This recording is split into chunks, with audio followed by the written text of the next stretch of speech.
Thank you, Chris. Can everybody hear me if I don't use the mic? Great. Yeah, it's a pain to use the mic. I loved your Mark Twain quote. I have become familiar with that because we've just been through multiple years of consultation, finally resulting in legislation to regulate our groundwater in British Columbia for the first time.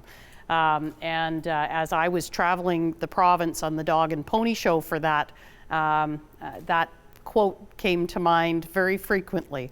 If you want to have people arguing with one another about something, it's water. If you want something that makes people turn in their neighbors, it's water. Somebody's sprinkling when they're not supposed to, and the neighbor's on the phone right away, and it becomes a very serious issue.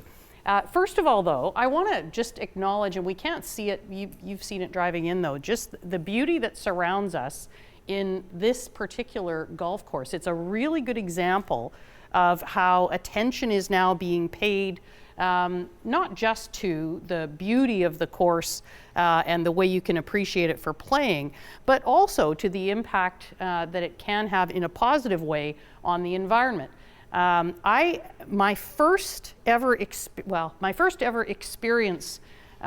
with golf was on this golf course. It wasn't very successful, in fact. It was the occasion of my second most embarrassing golf moment. I was still a teenager, and I had my first job at a die cutting, foil stamping and embossing plant, almost entirely guys, and the annual event was golf. Well, I'd never golfed in my life, and we were here. And I'll tell you, the golf course didn't look like what it looks like now.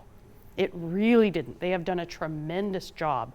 And that, I think, is something, not just I think, that is something that we're seeing all across the province. I can't say enough about how your industry has really stepped up and become, to us in the Ministry of Environment, truly, you're an industry that we see as partners with us. I see that in my home course at Redwoods in the Fort Langley area. Really, you've done a tremendous amount, not only to improve practices, in many cases to be on the leading edge of practices, but you've also done so much in terms of building awareness, educating, the partnerships that are now taking place with schools, having people understand that there's an industry they can be proud of and can welcome into their community. I know there are still issues, there always will be, but I really do think the industry has stepped up tremendously. I'll say a little bit about what's happening with the Water Sustainability Act. I realize I'm all that's standing between you and lunch, and that's not a great place to be as a speaker, so I won't take too much of your time. Most of you will know that we began implementation in February.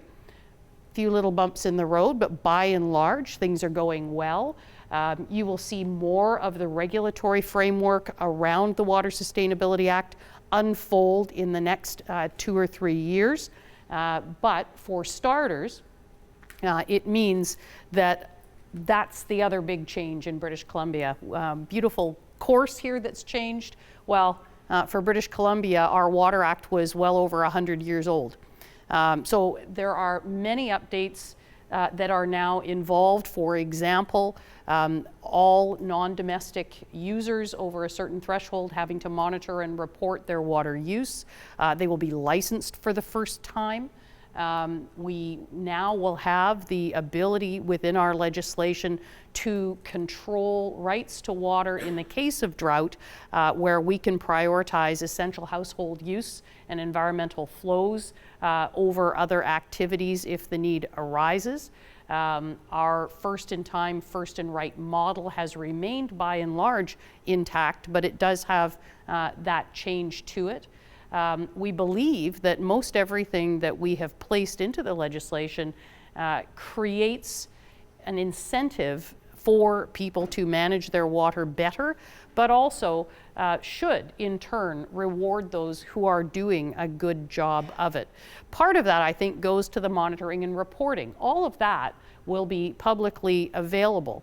And at the end of the day, it goes to some of what Kevin was talking about, that awareness that people don't have. where they drive by the golf course and they're pretty much convinced, not on the basis of any evidence, that you guys are the water hogs, when in fact we know that most operations in the province are doing a very good job of managing their water, and as I say, in many cases are on the leading edge of reuse. I'll finish with this just because it's on the water topic, albeit not on the golf topic, but Kevin, you made me think of it when you were talking about the tap to toilet, toilet to tap story. This is already something that is in the works in British Columbia in some places, not to the point of drinking it, but many of you will know that in hydraulic fracturing to produce natural gas, there's an awful lot of water used.